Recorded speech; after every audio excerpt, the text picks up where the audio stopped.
Hey guys, welcome back to Modern Options. I got a pretty exciting video today. I want to talk to you about how I turned a $500 account into $1,000 within just 2.5 months. So in my TD Ameritrade account, you can see here on June 15th, this was right after I posted that video where I had the max loss. I just wanted to start fresh. So I have this account strictly right at 500. And over the course of 2.5 months, you can see today I just hit over 1,000. So 100% return within 2.5 months. And that's something that would not have been possible without the use of options. So one of the things that you hear all traders on YouTube say all the time, but no one ever listens to it, is you actually have to trade with a plan. And that's going to mean that you need to actually define some rules that you will follow and use every single time that you trade. And if you don't do that and you're just hoping that the stock value or the option value goes up, then you're already, I used to do that as an options trader, and I can clearly tell you that that is not going to be a good long-term play for you. And you have to find the strategy that works for you too, right? Because I've tried many different ones, swing trading, I've tried 3-month expiration, 1-month expirations, same day, and you just have to find the one that niche that works for you with your risk tolerance, your work lifestyle, and then also how big your account actually is. For me, it just happened to be the 0 days to expiration, and I'm gonna keep riding that train until it's not fun anymore, and right now it is really fun. So you can see me scrolling through here. It's not to say that this is a perfect strategy and that it's just gonna continuously go up. You can clearly see that there's up and down days, but that's the next thing. You have to be able to take a loss. If you can't take a loss and just think that every single trade that you're gonna make is absolutely perfect, then you're not gonna be profitable long term. And that just doesn't mean like sell it when it's way down. Like you have to already have that calculated loss before you even decide to go into the trade.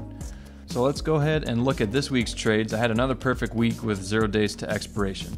On Monday, I sold a put credit spread. Now, for those of you that are new here or haven't been around for a little bit, credit spreads are when you are receiving money up front by selling a short leg and a long leg of an option to just count as insurance for yourself. Because if you didn't buy that insurance on the bottom, you would actually need the amount of collateral required to cover this short put by itself, which would be 45.15 times 100, so $450,000, and I don't have that.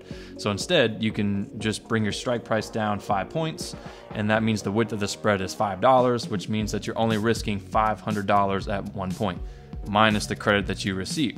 So on this day, tech was opening strong, rushing into new highs, and then just continued to remain stable throughout the day. So it did not see any sort of reversal or any turnaround within the beginning of the day. And I got in right about here, about 10:15, with my put credit spread, selling the 45.15 and buying the 45.10. And a huge bull candle just came in right after that and continued to rise up, decaying my spread pretty quickly at that point. But I did move my stop up from being a 2 times loss to break even.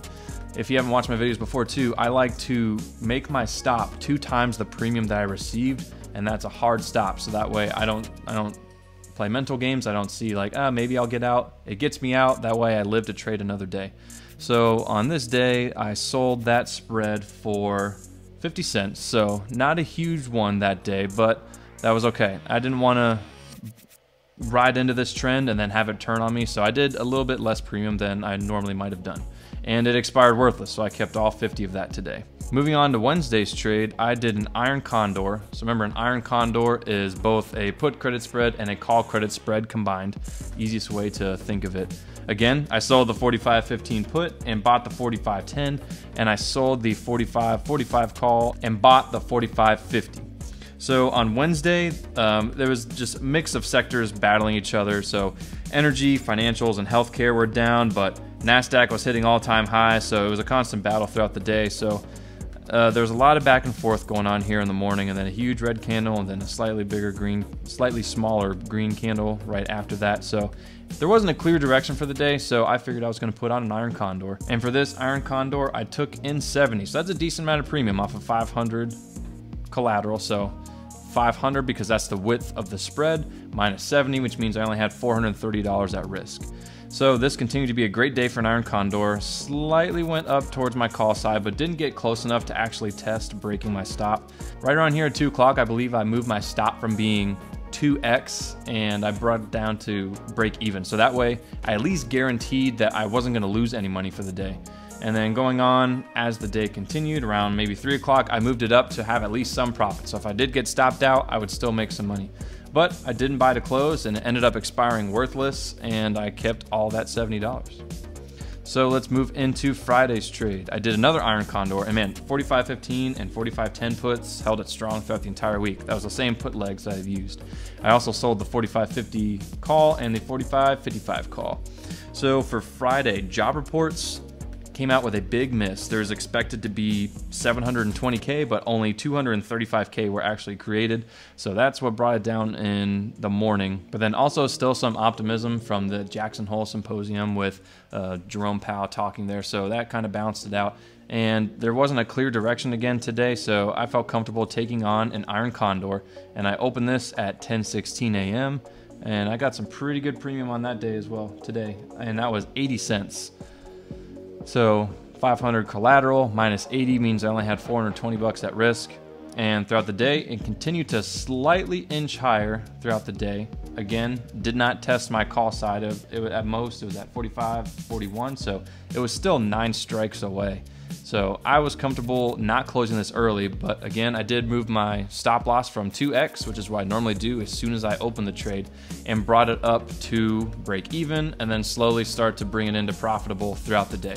If you guys need any further explanation on that, or if I've been confusing you on that by moving my stop, just let me know in the comments and I can create a dedicated video on it. So that led to another perfect week for 0 days to expiration trades, and I made $188.14 for the week. Not too bad for only using $500 of risk at each of them. So this is a pretty awesome milestone for my small account guys, and just proving to anyone that you truly can make some money off of options, even if you have a small account as low as $500. So I want to give out some clarity on where I want to actually see this account take me and what I want to use it for. So one of my ultimate goals to have this account do is actually fund my Roth IRA for me, as well as my wife's. So that means that this account would need to generate me about $1,000 a month to go into both of our IRA accounts, and then I don't even have to take that money out of my own personal income, which I think would be an amazing thing. Something else I want to use the money I earn from this account for is to actually improve my equipment for this channel. So getting a better microphone, getting a better camera, getting a better computer. This computer is almost 10 years old. And then as well as just anything to improve quality of life for my family. I'm a firm believer that you shouldn't just keep all of your options money within your options account, because options can always go to zero and you can lose all your money. So if you don't at least put something into long term, or buy yourself something, or your family members or friends around you, then that's money not necessarily wasted, but that you could have spent to bring other people joy. And this isn't my only account that I have in the stock market. I still have my TSP account for my long-term funding, as well as my Roth IRA account. And then this one is just a bonus to see if any additional income that I'm able to create to supplement my full-time pay. So that's all for today's video, guys. If you enjoyed it, give it a thumbs up and let me know down below how the 0 days to expiration trade's been working for you, and consider subscribing if you want to see more content like this. That's all for this one, guys, and I'll see you in the next one.